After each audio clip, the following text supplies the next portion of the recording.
ঘুচে গেল ভেদাভেদ, ফুর্তিতেই ঘুচলো ভেদাভেদ। একসঙ্গে মদের গ্লাস নিয়ে তৃণমূল বিজেপি নেতা, লাটাগুড়ির জঙ্গলের ভিডিও ভাইরাল। কি করতে আসছেন এই মহিলাটাকে? আপনার বাড়ি কোথায়? কি হয়েছে? ক্রান্তিতে বাড়ি আমার। ক্রান্তিতে? এই রাত্রে জঙ্গলের পাশে কি করতেছেন? এই রাত্রের মধ্যে কি করতেছেন এখানে? একসাথে বসতে পারি আমরা? এটা কি বসার জায়গা আপনাদের? 100 বার। এটা বসার জায়গা? ডাকেন, কাকে ফোন করবেন ডাকেন। ফোন করুন না, পঞ্চায়েত সভাপতি এখানে আছে। কি অসুবিধা? আবার মাল খাচ্ছেন এখানে রাত্রে রাস্তার মধ্যে বসে? এত অসুবিধা কি আছে তোমাদের? হ্যাঁ না, কোথায় তারা খাইতে পারে? ফোন করুন না, ফোন করুন। লোক ডাকবো? ওই ডাকতো, ফোন করতো। রঞ্জন কাকু ডাক দে। এই মাল খাচ্ছে এখানে মহিলা নিয়ে রাত্রের মধ্যে, আবার সারতেছেন কেন? আরে এটা হইতে পারে। না না, কেন হইতে পারে? এটা কোথায় আপনার বাড়ি? কোথায়? ক্রান্তি। শিশা আটকাচ্ছেন কেন? বলেন। কি অসুবিধা? না বলেন। এই রাত্রের অন্ধকার আসছেন, বলেন। রাত 11টার সময় এখানে আপনারা বলেন। আরে দাদা, ওই যে পঞ্চায়েত সমিতির সভাপতি আছে, সে থাক না, অসুবিধা নাই। আরে ভাইস্তা চিনো না রে বাবা, আমি কি বলছি? না সিনিয়র লোক তোমরা চিনো না রে। যাদেরকে দেখলেন একজন তৃণমূল পঞ্চায়েত সমিতির সভাপতি, তার গাড়িতেই এই মদ্যপান। গাড়িতে বসে কে? বিজেপির মহিলা মোর্চার নেত্রী দীপা বণিক। তার সঙ্গে আমরা কথা বলেছিলাম, তিনি জানিয়েছেন চক্রান্ত করে ফাঁসানো হয়েছে। শুনুন। জঙ্গলের পাশে কি করতেছেন? ওটা আমাকে চক্রান্ত করে ফাঁসানো হয়েছে। যেটা বলছে যে রাত্রিবেলা না, একদম ঘোর সন্ধ্যাবেলার ঘটনাটা। চলতি পথে দেখা হয়েছে, বলছে কথা বলি, ফাঁকা জায়গায় গিয়ে কথা বলি। 7-8 মিনিটের মধ্যে যে এতগুলো ছেলে বেড়ে যে চলে আসবে, এবার আসার পর কি হবে? আলটিমেটলি আমার গাড়িতে একটু সাইডে ছিল, আমি গিয়ে ওই গাড়িতে বসছি। কি বিষয় কিন্তু জানি না। এবার গাড়ির ভিতরে গ্লাসও দেখতেছো, গ্লাসটা সরাইতে গেছে নিয়ন থেকে। এবার যখন আমি একটা হততম্ব হয়ে গেছি, তখন তো আমাকে পাওয়ার দিয়ে কথা বলতেই হবে। বাধ্য হয়ে পাওয়ার দিয়ে কথা বলছি বলে আমি এখান থেকে বের হয়ে চলে গেছি। আর এই ভাইরাল ভিডিও প্রকাশ্যে আসতেই তৃণমূল বিজেপির প্রতিক্রিয়া উঠে এসেছে। তৃণমূলের তরফ থেকে কি বলা হলো? কি অসুবিধা? বলেন। দেখুন, এই দলে তো বিভিন্ন জায়গায় বিভিন্ন জন আছে দায়িত্ব। এবার তারা ব্যক্তিগত জীবনে কে কোথায় কি করে বেড়াচ্ছে, সেটা তো সম্পূর্ণ দলের বাইরে। কেননা এইগুলো তো রাত্রিবেলায় কি কোথায় কে কোথায় যাবে না যাবে, তো এগুলোকে দল সমর্থন করে না, এটা বলতে পারি। শুধু আমি রাজ্যের নেতৃত্বকে জানিয়েছি, দল তদন্ত করে ব্যবস্থা নেওয়া উচিত। কারণ দল আমাদের সবার আগে ব্যক্তি নয়, আগে দল। তো কোনো ব্যক্তি দ্বারা যদি দল কুলসিত হয়, তাহলে তার বিরুদ্ধে ব্যবস্থা নেওয়াটা অত্যন্ত জরুরি বলে আমার মনে হয়। কারণ তিনি একটা সর্বভারতীয় দলের জেলার সভানেত্রী। এবার সেই ক্ষেত্রে তার এটা কখনোই করা উচিত হয়। আর যদি এটা হয়ে থাকে, তাহলে দল কঠোর থেকে কঠোর ব্যবস্থা নেওয়া দরকার। কারণ আগামী দিনে যেন এইটা এমন সিদ্ধান্ত নেওয়া উচিত, যাতে ভবিষ্যতে কেউ এরকম পথ অবলম্বন না করে। বনগাঁর দিকে নজর রাখা যাক। বিজেপি নেত্রী শ্লীলতাহানিতে ধৃত বিজেপিরই নেতা। পঞ্চায়েতের বিজেপি সদস্য শ্লীলতাহানির অভিযোগ, গ্রেপ্তার বনগাঁর 6 গড়িয়া পঞ্চায়েতের বিরোধী দলনেতা। সোমবার অভিযুক্ত শোভন তরফদারের নামে অভিযোগ, মহিলার অভিযোগ খারিজ শোভন তরফদারের।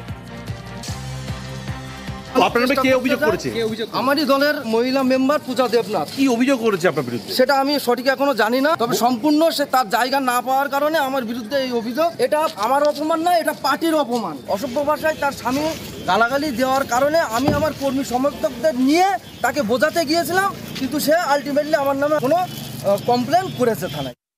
যে ঘটনাটা আমি শুনলাম, সেই ঘটনার যদি সত্যি হয়ে থাকে, তাহলে আইনগত যা ব্যবস্থা নিয়ে নিশ্চয়ই তার প্রশাসন নেবে, আর দলের মতো ব্যবস্থা করবে। আর যদি যেটা অন্যায়ভাবে অন্য কিছু করা হয়, দল তখন তার পাশে থাকবে।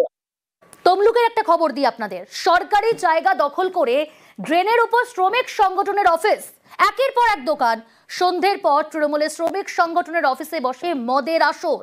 তমলুকে চাঞ্চল্যকর অভিযোগ, আর এ নিয়ে পদক্ষেপের আশ্বাস দিয়েছে পুরসভা।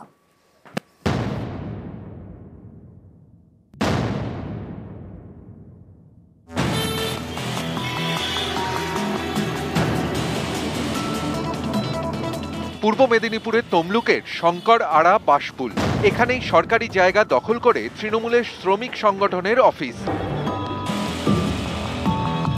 হলদিয়া মেচেদা রাজ্য সড়কের পাশে পূর্ত দফতরের জমিতে ড্রেন, সেই ড্রেনের উপর তৈরি করা হয়েছে মিনিবাস চালকদের ইউনিয়ন অফিস। বাঁশের কাঠামো ত্রিপল দিয়ে ঘেরা।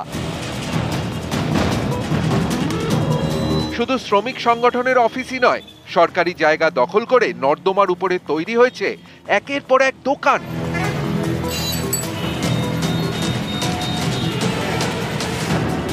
স্থানীয়দের অভিযোগ, সন্ধে হলেই শ্রমিক সংগঠনের অফিসে বসে মদের আসর, তখন এ পথ দিয়ে যাতায়াত করাই দায়। এও অভিযোগ, ড্রেনের উপর ইউনিয়ন অফিস দোকান তৈরি হওয়ায় নিকাশি সমস্যা দিন দিনই বাড়ছে। ড্রেনগুলোর উপরে অবৈধ নির্মাণ হয়ে যাওয়ার ফলে ড্রেনগুলো ঠিকঠাক করে পরিষ্কার করা যাচ্ছে না বা পরিষ্কার হচ্ছে না। সন্ধ্যাবেলা ওই জায়গাগুলো পুরো অন্ধকার হয়ে গেছে, ওখানে নানা রকম অসামাজিক কাজ শুরু হয়ে গেছে। প্রচুর বাইরের ছেলে আড্ডা মারে, সন্ধ্যাবেলা হলে নানা রকম আসর বসে যায় এখানে। ড্রেনের উপরে যে ইউনিয়ন অফিসটা রয়েছে ওখানে বসে অসামাজিক কাজ চলে। অসামাজিক রাত্রিবেলা ড্রিঙ্কস করে, এছাড়াও শুকনা কিছু খাবার ওখানে চলে। পুলিশ ওগুলো জানে। এইভাবে চলতে থাকলে দুষ্কৃতীতে আড্ডা বেড়ে যাবে। আমি প্রশাসনকে আগ্রহ করবে ইমিডিয়েটলি ওইসব জায়গা নষ্ট করে দেওয়া উচিত।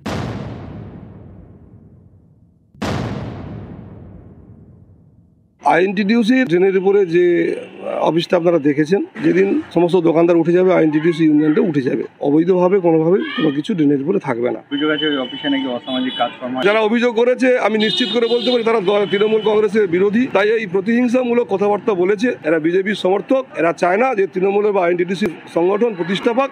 এটা নিয়ে আমরা ইতিমধ্যে ভিজিট করেছি এবং প্রয়োজনীয় পদক্ষেপ আমরা গ্রহণ করছি। আমরা প্রশাসনের সঙ্গে কথা বলে কিছুদিনের মধ্যে যে সমস্ত অস্থায়ী পরিকাঠামো আছে সেগুলো ভেঙে আমরা সরিয়ে দেবো, যাতে করে এই যে বর্ষাতে যেভাবে জল জমছে তাতে যাতে অসুবিধা না হয়। এবং সেরকম ক্ষেত্রে দলের শ্রমিক সংগঠন হলেও যখন সমস্ত অফিসগুলো ভাঙা হবে বা দোকানগুলো ভাঙা হবে তখন শ্রমিক সংগঠনের এই অফিসটা ভেঙে দেওয়া হবে। তমলুক থেকে ক্যামেরায় সর্বানন্দ মিশ্রর সঙ্গে সুজিত ভৌমিক, নিউজ 18 বাংলা।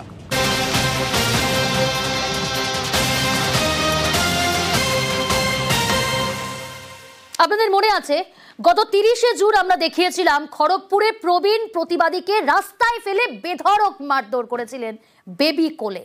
আর সেই বেবি কোলে এবার আগাম জামিন বেবি কোলের। বেধড়ক মারধরে তৃণমূল নেতা বেবি কোলে, তাকে আগেই দল বহিষ্কার করেছিল, আর এবার আগাম জামিন বেবি কোলের। মারধরে ইনজুরি রিপোর্ট না থাকায় জামিন। আরো ডিটেল জানাবে শঙ্কর, রয়েছে আমার সঙ্গে। শঙ্কর, 31 তারিখে প্রবীণ প্রতিবাদীকে রাস্তায় ফেলে বেধড়ক মারধরের ঘটনায় কেটে গেছে 10টা দিন, কিন্তু পুলিশ এখনো অভিযুক্তকে গ্রেফতার করেনি। তবে আজকেই জেলা আদালত বেবি কোলের আগাম জামিন মঞ্জুর করেছে বলে জানা গেছে। এইদিকে প্রবীণ প্রতিবাদী অনিল দাস জানিয়েছেন যে তার আগাম জামিন মঞ্জুর করা হয়েছে, তবে কি কন্ডিশনে মঞ্জুর করা হয়েছে তিনি এখনো সেটা বলতে পারছেন না।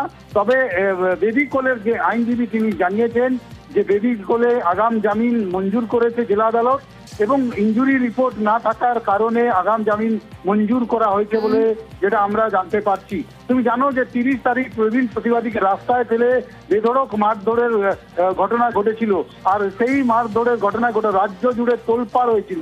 এরপর তৃণমূল কংগ্রেসের তরফে বেবি কোলেকে বহিষ্কার করা হয়েছিল। এরপরেই দেখা গেছে যে আজকে এই মামলায় বেবি কোলের আগাম জামিন মঞ্জুর করা হয়েছে। আমরা চেষ্টা করছি বেবি কোলের এই নিয়ে প্রতিক্রিয়া নেওয়ার, তাকে বারবার ফোন করছি কিন্তু তিনি এখনো ফোন ধরেননি। প্রিয়াঙ্কা, বেশ।